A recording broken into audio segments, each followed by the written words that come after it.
کر رہا ہوں، سماعت فرمائیں۔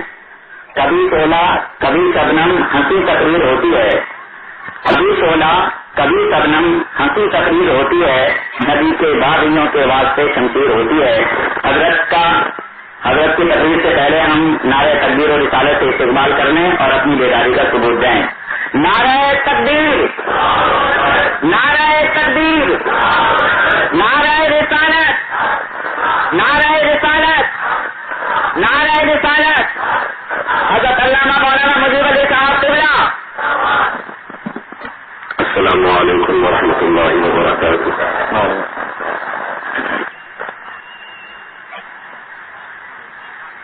الحمد للہ الحنان المنان المجد والفضل والكرم والامتنان فاطر السماء بأشد البنيان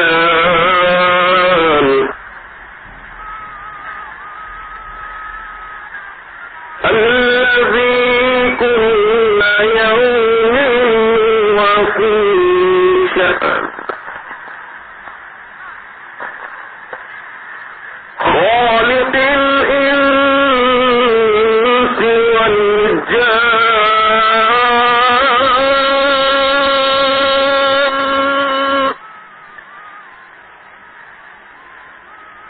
أشهد أن لا إله إلا الله وحده لا شريك له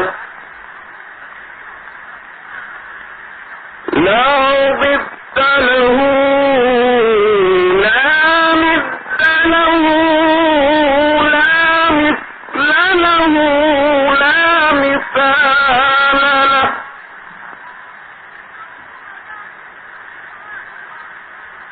لا شكل له لا جواب له لا نظير له لا وزير له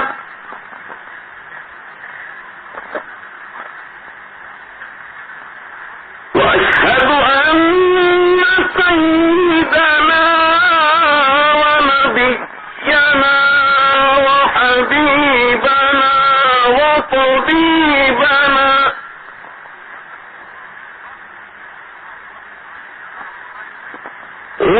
ووكيلنا وكفيلنا ورؤوفنا ورحيمنا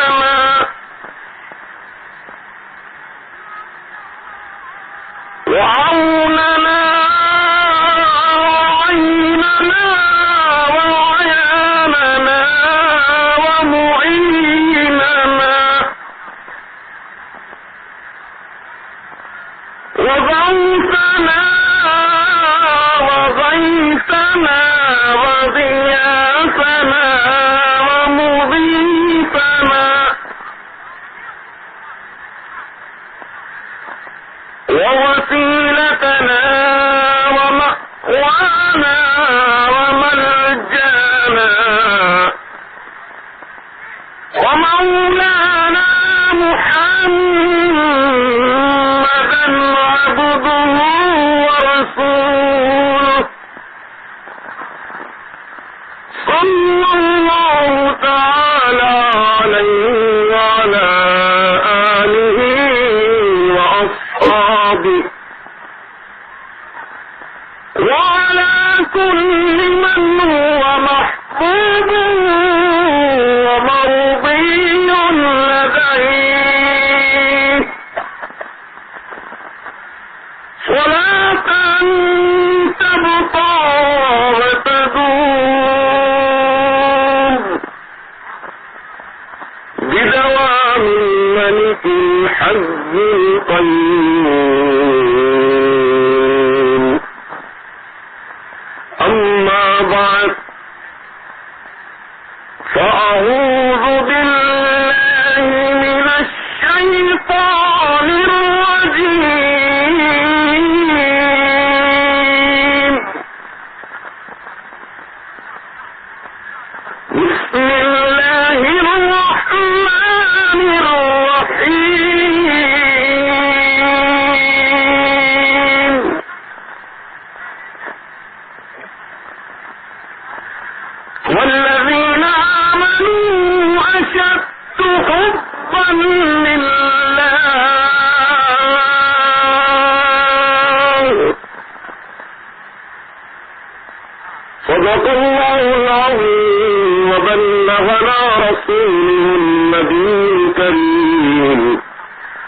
ونحن على ما قال ربنا لمن الشاهدين والشاكرين والمطمئنين والموقنين والحمد لله رب العالمين وأفوض أمري إلى الله إن الله بصير بالعباد.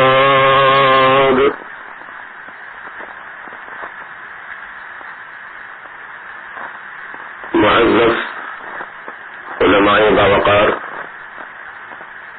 پیران طریقت، حجاج کرام، بانیان جلسہ، نوجوانان اہل سنت، بزرگان دین ملت، پردہ نشین خواتین اسلام، سب سے پہلے ہم اور آپ نہایت عقیدت اور محبت کے ساتھ، بھرپور وارفتگی کے ساتھ ہمارے اور آپ کے ساری کائنات کے آقا اور مولا مدنی دلہا تاجدار عرب و عجم صاحب لطف و کرم باعث تخلیق آدم و بنی آدم خلاصہ کائنات فخر موجودات صاحب الاولاد اللہ کے حبیب انبیاء کے خطیب زخم خوردہ انسانیت کے طبیب عرب کے سورج عجم کے چاند اللہ کے پیارے ٹوٹے ہوئے دلوں کے سہارے آقائے نامدار مدنی تاجدار سید ابرار احمد مختار محمد رسول اللہ صلی اللہ تعالی علیہ وآلہ وسلم کی بارگاہ بے کس پناہ میں جھوم جھوم کر نذران محبت پیش کیجیے. پڑھیے درود پاک. اللہم صل علی سیدنا و شفیعنا و نبینا و مولانا محمد کما تحب و ترضی بأن تصلی علیہ صلاۃ و سلام علیک یا سیدی یا حبیبی یا رسول اللہ.